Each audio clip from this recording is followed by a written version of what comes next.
اعوذ باللہ من الشیطان الرجیم۔ پناہ مانگتا ہوں میں اللہ کی شیطان مردود سے۔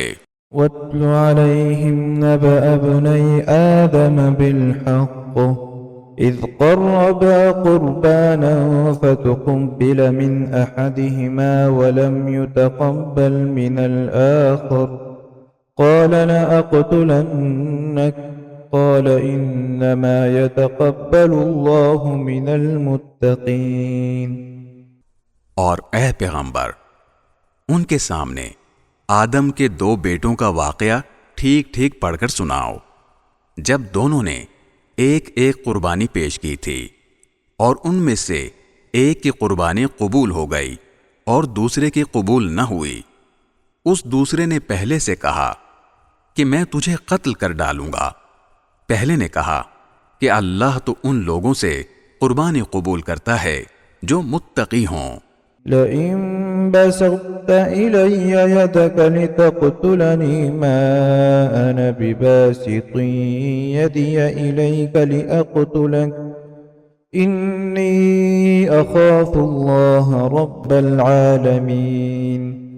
اگر تم نے مجھے قتل کرنے کو اپنا ہاتھ بڑھایا تب بھی میں تمہیں قتل کرنے کو اپنا ہاتھ نہیں بڑھاؤں گا، میں تو اللہ رب العالمین سے ڈرتا ہوں۔ إني أريد أن تبوء بإثمي وإثمك فتكون من أصحاب النار وذلك جزاء الظالمين۔ میں تو یہ چاہتا ہوں کہ انجام کار تم اپنے اور میرے دونوں کے گناہ میں پکڑے جاؤ اور دوزخیوں میں شامل ہو، اور یہی ظالموں کی سزا ہے۔ فطوعت له نفسه قتل أخيه فقتله فأصبح من الخاسرين۔ آخر کار اس کے نفس نے اس کو اپنے بھائی کے قتل پر آمادہ کر لیا، چنانچہ اس نے اپنے بھائی کو قتل کر ڈالا اور نامرادوں میں شامل ہو گیا۔ فبعث الله غرابا يبحث في الأرض ليريه كيف يواري سوءة أخيه قال يا ويلتى أعجزت أن أكون مثل هذا الغراب فأواري سوءة أخي فأصبح من النادمين۔ پھر اللہ نے ایک کوا بھیجا جو زمین کھودنے لگا تاکہ اسے دکھائے کہ وہ اپنے بھائی کی لاش کیسے چھپائے۔ یہ دیکھ کر وہ بولا، ہائے افسوس، کیا میں اس کوے جیسا بھی نہ ہو سکا کہ اپنے بھائی کی لاش چھپا دیتا۔ اس طرح بعد میں وہ بڑا شرمندہ ہوا۔ من أجل ذلك كتبنا على بني إسرائيل أنه من قتل نفسا بغير نفس أو فساد في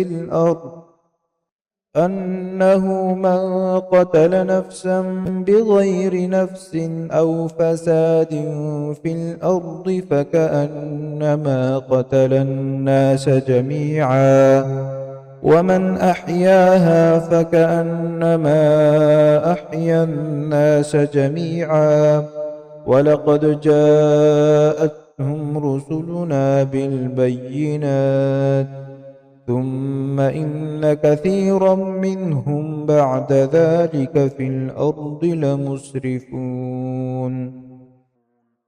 اسی وجہ سے ہم نے بنی اسرائیل کو یہ فرمان لکھ دیا تھا کہ جو کوئی کسی کو قتل کرے جبکہ یہ قتل نہ کسی اور جان کا بدلہ لینے کے لیے ہو اور نہ کسی کے زمین میں فساد پھیلانے کی وجہ سے ہو، تو یہ ایسا ہے جیسے اس نے تمام انسانوں کو قتل کر دیا، اور جو شخص کسی کی جان بچا لے تو یہ ایسا ہے جیسے اس نے تمام انسانوں کی جان بچا لی۔ اور واقعہ یہ ہے کہ ہمارے پیغمبر ان کے پاس کھلی کھلی ہدایت لے کر آئے، مگر اس کے بعد بھی ان میں سے بہت سے لوگ زمین میں زیادتیاں ہی کرتے رہے ہیں۔ إنما جزاء الذين يحاربون الله ورسوله ويسعون في الأرض فسادا ويسعون في الأرض فسادا أن يقتلوا أو يصلبوا أو تقطع أيديهم وأرجلهم من خلاف أو ينفوا من الأرض ذلك لهم خزي في الدنيا ولهم في الآخرة عذاب عظيم۔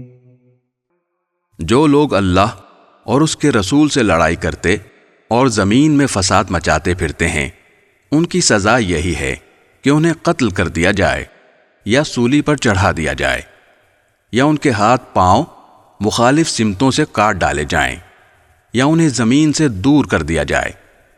یہ تو دنیا میں ان کی رسوائی ہے اور آخرت میں ان کے لیے زبردست عذاب ہے۔ إلا الذين تابوا من قبل أن تقدروا عليهم فاعلموا أن الله غفور رحيم۔